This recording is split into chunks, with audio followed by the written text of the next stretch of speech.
નવો ચાલુ કર્યો છે 8મો પાઠ જે છે વ્યક્તિત્વ. વ્યક્તિત્વ એટલે શું અને વ્યક્તિત્વને નો શબ્દ કયા ભાષા પરથી ઉતરી આવ્યો છે? વ્યક્તિત્વની વ્યાખ્યા એ આપણે જાણી ગયા. આજે ભાગ 2 માં વ્યક્તિત્વના વિવિધ અભિગમો વિશે આપણે વાત કરીશું. તો વ્યક્તિત્વ છે એના અભિગમની વાત કરીએ તો ખાસ આપણને વ્યક્તિત્વના જે સમજવા માટે થઈને વ્યવસ્થિત રીતે વિવિધતા જે છે એ સમજવી ખૂબ જ જરૂરી છે. વિદ્યાર્થી મિત્રો, વ્યક્તિત્વની જે અભિગમની વાત કરીએ છીએ તો એના આપણે સમજવા માટે થઈને એક સરળ રસ્તો વ્યક્તિત્વના પ્રકારો પાડવો, તો વર્ગીકરણ કરવું એના માટેનું જરૂરી છે. વ્યક્તિત્વના પ્રકારો જુદા જુદા વર્ગમાં વહેંચી શકાય છે, જેથી કરીને વ્યક્તિત્વના અભિગમોને આપણે વ્યવસ્થિત રીતે સમજી શકીએ. તો જે ભારતીય દર્શનશાસ્ત્રમાં આપણને 3 પ્રકારના સાત્વિક, રાજસિક અને તામસિક આ 3 પ્રકારની પ્રકૃતિવાળા માણસો હોય એવું આપણને 3 પ્રકાર પાડવામાં આવ્યા છે ભારતીય દર્શનશાસ્ત્રમાં. વ્યક્તિત્વના કુલ 3 પ્રકાર સાત્વિક, રાજસિક અને તામસિક એમ 3 પ્રકાર પાડવામાં આવ્યા છે. ભારતીય ચિકિત્સાની જે ચરક સંહિતા છે એમાં શારીરિક દોષના આધારે વાત પ્રકૃતિ, બરાબર, વાત પ્રકૃતિ ધરાવતા માણસો ખૂબ ચંચળ હોય અને સક્રિય હોય છે. જે આપણે આના પહેલા ખબર છે આપણને કે જે માણસનું શરીર છે એમાં ઘણા બધા સ્ત્રાવો વહે છે એ આપણે આગળના પાઠ દ્વારા સમજી ગયા છે. તો આપણે જે કહી શકાય કે માણસના શરીરમાં જે સ્ત્રાવ વહે એના આધારે એ વાત પ્રકૃતિ, પિત્ત પ્રકૃતિ અને કફ પ્રકૃતિ એના અંતઃસ્ત્રાવોની દ્રષ્ટિએ આપણે જે સ્ત્રાવ વહે છે એના આધારે 3 પ્રકારે વ્યક્તિને વર્ગીકરણ કરી શકીએ. એમાં વાત પ્રકૃતિ તો ખૂબ જ ચંચળ પ્રકારના માણસો હોય, સક્રિય ધરાવતા માણસો સક્રિય હોય એનામાં એક કહી શકાય કે એ પ્રકારની એક સેન્સિટિવિટી હોય છે. બીજું છે પિત્ત પ્રકૃતિ. તો પિત્ત પ્રકૃતિ ધરાવતા જે વ્યક્તિ છે એ ઉગ્ર સ્વભાવના હોય. આ ઉગ્ર સ્વભાવ શું કામ હોય માણસનો એ અહીં આપણને ખ્યાલ આવે, બરાબર. ત્યાર પછી કફ પ્રકૃતિ ધરાવતા હોય એવા વ્યક્તિ ઠંડા અને સુસ્ત જોવા મળે છે. તો અહીંયા આગળ 3 પ્રકાર પાડવામાં આવ્યા છે ભારતીય ચિકિત્સા ચરક સંહિતામાં છે.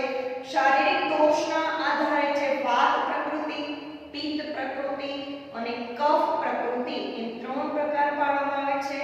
વાત પ્રકૃતિ વાળા માણસો ઠંડા અને સુસ્ત હોય છે એને આપણે કહી શકાય પિત્ત.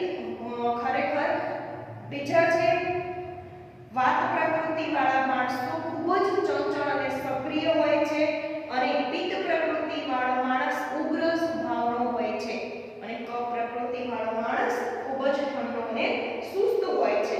તેવી જ રીતે આપણને ગ્રીક વૈદ જે હિપોક્રેટ્સ છે એમને પણ આપણને અહીંયા આગળ 4 પ્રકારની અહીંયા આગળ કહી શકાય કે 4 પ્રકારમાં વહેંચણી કરી છે.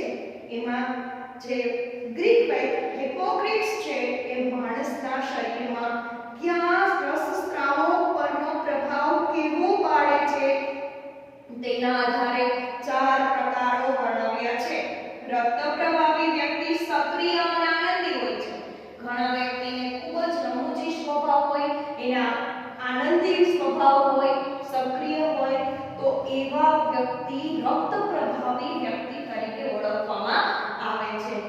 બીજું અહીંયા હિપોક્રેટ્સ એ કહે છે કે કફ પ્રભાવી માણસ, કફ પ્રભાવી એટલે જેને કહી શકાય કે જેને આ સ્ત્રાવ વહે છે એવા માણસો ખાસ કરીને સુસ્ત, કફ જે પ્રકૃતિ ધરાવે છે એવા માણસો સુસ્ત હોય છે અને કાળા પિત્ત એટલે કે અહીંયા આગળ આ સ્ત્રાવ ધરાવનારી વ્યક્તિ ઉદાસ જોવા મળે છે એવું કીધું છે.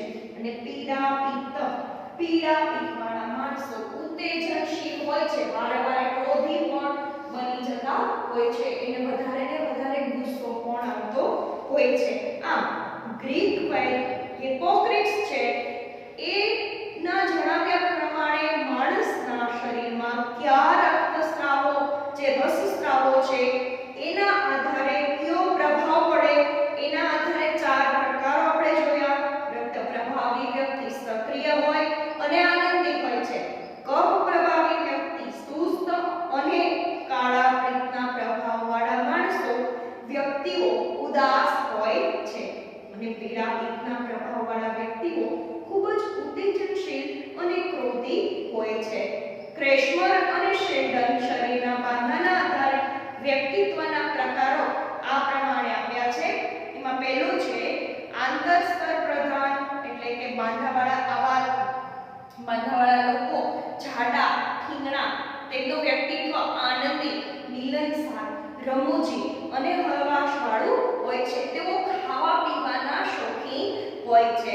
બીજું જે વ્યક્તિત્વનો આ પ્રકાર છે એમાં મધ્ય સ્તર પ્રધાન. આંતર સ્તર પ્રધાન વાળા લોકો જાડા અને ઠીંગણા બતાવ્યા છે.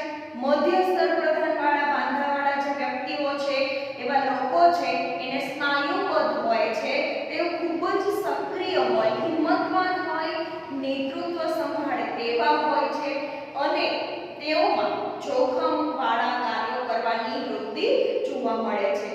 બાહ્ય સ્તર, બરાબર, આંતર સ્તર, મધ્ય સ્તર અને બાહ્ય સ્તર પ્રધાન જે બાંધાવાળા લોકો ઊંચા, પાતળા અને કલાપ્રેમી, અંતર્મુખ, મગજના કાર્યો કરનારા હોય છે. તેઓ એકલા રહેવાનું પસંદ કરે છે અને શરમાળ વધુ હોય છે. કાર્લ યુંગે પ્રવૃત્તિની દિશાને આધારે અંતર્મુખ અને બહિર્મુખ એમ 2 પ્રકાર આપ્યા છે. અંતર્મુખ લોકો પોતાના વિચારોમાં મગ્ન રહે છે, એકલા રહેવાનું પસંદ કરે છે, શરમાળ હોય છે અને સંઘર્ષો ઊભા થાય ત્યારે પોતાના કોચલામાં ભરાઈ જાય છે. બહિર્મુખ લોકો જે છે એ બહારના પદાર્થો અને અન્ય વ્યક્તિઓ તરફ જાય છે અને આંતરિક ક્રિયાઓ કરે છે. તેમાં તેઓ સ્વભાવે મળતાવળા હોઈ શકે છે અને મળતાવળા હોવાથી જ લોકો સાથેના સંપર્કવાળા કાર્યોને પસંદ કરે છે.